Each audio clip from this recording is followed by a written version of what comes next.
Here's How to Digital Marketing Part 2. I'm Michael Faser, worked my whole life as waiter and started with digital marketing in January 2022. In part 1 of this series, I explained what digital marketing is and what you need to start. If you missed that, definitely check it out on my profile. In part 2, we go over how to pick a niche you want to work in and the products you want to promote. So first things first, what is a niche? It is only another term for topic. So if you, for example, promote weight loss products, you work in the health niche.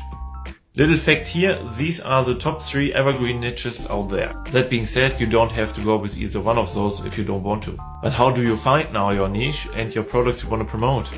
In the end, you should always pick products you are passionate about. Especially in the beginning, this will make it much easier to promote the products because you know them inside and out. So in my example as passionate gamer, it was the tech niche with gaming products.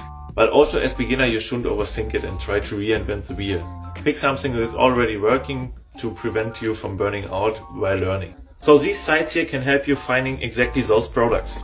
So what's left is do your research, find the products that suits you and are profitable to you. This was it for part 2. If you're ready for part 3, leave me a comment and like this video.